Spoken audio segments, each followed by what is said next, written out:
नमस्कार साथियों, आज हम बात करेंगे कि एक मैन पावर ऑफिस की क्या जिम्मेदारी होती है। जो सरकार द्वारा मान्यता प्राप्त ऑफिस है या एजेंट हैं, उनकी कुछ जिम्मेदारियां होती हैं, उनका पालन करना उनको बहुत जरूरी होता है।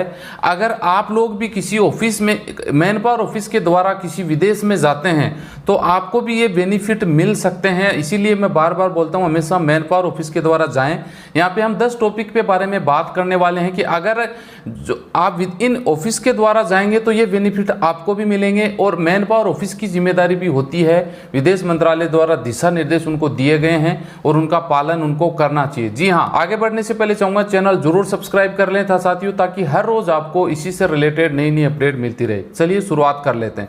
सबसे पहले बात करना चाहूंगा साथियों, इमिग्रेशन अधिकारी या विदेश मंत्रालय द्वारा जो रोजगार एग्रीमेंट होता है, जिसको वर्क एग्रीमेंट बोल सकते हैं, जी हाँ, उनकी कॉपी उनको रखनी जरूरी होती है। जी हाँ, अपनी ऑफिस में, क्योंकि उनकी मैन पावर ऑफिस होता है, उनका डायरेक्ट विदेशों से लिंक होता है, विदेशी कंपनियों से। तो उनका मान्यता प्राप्त जो रोजगार है ना, जो विदेश मंत्रालय के द्वारा होके ऑथोराइज होके जो एग्रीमेंट आता है, उसकी कॉपी उनके पास में होनी चाहिए। जी हाँ, मूल डील पत्र, जैसे किसी मैन पावर ऑफिस के द्वारा विदेशों में मूल डील होती है किसी कंपनी के साथ में, या अलग अलग लोगों के, भाई मुझे 1000 बंदे चाहिए, 500 चाहिए, 100 चाहिए, इस तरह से।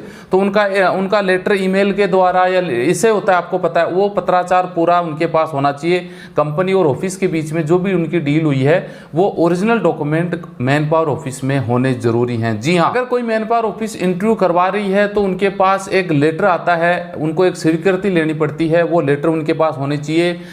जिन लोगों के आवेदन चयन हुए हैं, यानी उनको जिनको जॉब्स में सिलेक्ट किया गया, उनका नाम पता पूरा, उनकी क्या ट्रेड है, वो पूरा उनके पास में ऑन रिकॉर्ड होना जरूरी है। जी हाँ, वीजा कितने प्राप्त हुए, व्यक्ति का वीजा या फिर वीजा कितने प्रकार के हैं, मुआवजा वगैरह, ये सब रजिस्टर उनके प्रवासी हैं, जो उनका चोट, मृत्यु या फिर उनका नाम, कौन से देश में कितने लोग आपने भेजे, उनका पूरा रिकॉर्ड होना चाहिए। और मृत्यु अगर किसी के विदेश में हो जाती है तो उसका मुआवजे का प्रकार भी, और वो पूरा रिकॉर्ड मैन पावर ऑफिस में रखना होता है। जी हाँ, ये एक गंभीर विषय है, इस पे हम अलग से बात करेंगे कि कुछ मैन पावर ऑफिस हैं वो जिम्मेदारी से हट जाते हैं, और जिम्मेदारी से वो नहीं हटते हैं जबकि आपको नहीं पता होता है, इसलिए वो हट जाते हैं। समझ गए?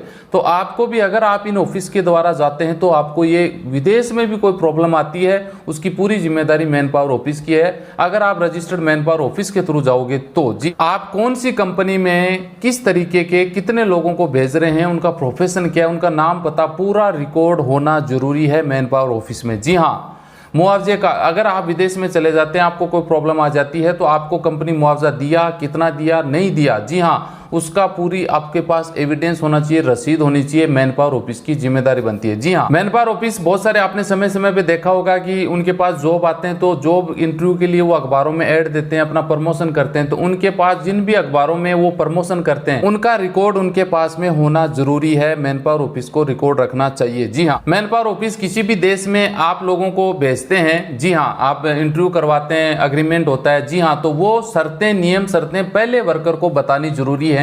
मान लीजिए कोई मैन पावर ऑफिस 100-200 लोगों को एक देश में भेज रहा है, एक कंपनी में, तो उनकी जिम्मेदारी बनती है कि वो उन कंपनी का ओरिजिनल लेटर हेड एग्रीमेंट होता है, वो उनको दें, उनकी कॉपी दें, उनको बताएं कि भाई ये लेन देन है, अगर आप एग्री हैं तो आप जाएं, एग्री नहीं है तो न जाएं। ये पूरी नियम और शर्तें उनको पहले बताना होता है। ये एक मैन पावर ऑफिस की जिम्मेदारी बनती है। जी हाँ, कंपनी में जाने के बाद मैन पावर ऑफिस के थ्रू आप किसी भी देश में कंपनी में चले गए, वहां पे कोई प्रॉब्लम नहीं होनी चाहिए कैंडिडेट को, जाने वाले को। उसकी जिम्मेदारी मैन पावर ऑफिस को लेनी चाहिए। अगर कोई प्रॉब्लम होती है तो उसका समाधान भी वही करेंगे। जी हाँ, इंडिया से एग्रीमेंट आपका हो गया, वहां जाने, किसी भी देश में जाने के बाद आपने देखा होगा एग्रीमेंट में चेंज हो जाता है। कुछ लोग हैं वो हरामीपन कर लेते हैं, कंपनी, खास तौर से छोटी कंपनी वाले होते हैं, या फिर जो यहां से आपको 1500 में लेके गए, वहां पे जाके बोलते हैं 1200 देंगे, जबकि एग्रीमेंट आपका 1500 का है।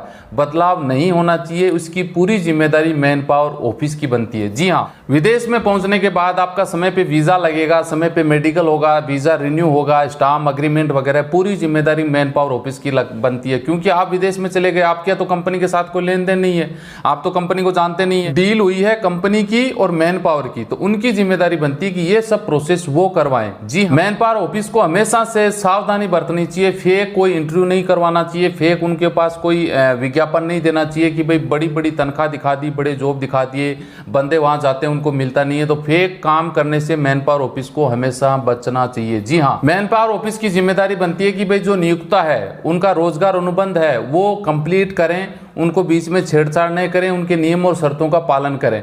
ये 10 पॉइंट मैंने बताए हैं, ये एक मैन पावर ऑफिस की जिम्मेदारी बनती है। अगर आप इन ऑफिस के द्वारा जाते हैं तो आप ये मांग कर सकते हैं। बाकायदा विदेश मंत्रालय के दिशा निर्देशों में ये बातें बताई गई है। आई होप, उम्मीद करूंगा कि आप जब भी किसी देश में जाएं तो मैन पावर ऑफिस के द्वारा जाओगे तो ये सुविधाएं आपको मिल सकती है। विदेश में भी प्रॉब्लम आएगी तो इनकी जिम्मेदारी होगी, आप इनको कॉल करके ये समस्या बता सकते हैं और उनकी जिम्मेदारी होगी कि वो उनको विदिन कुछ टाइम में उनका समाधान करें। जी हाँ, बस ये अपडेट देनी थी साथियों। वीडियो अच्छा लगे तो लाइक शेयर करिए। मिलते हैं नेक्स्ट वीडियो में अच्छी जानकारी के साथ। जय हिंद।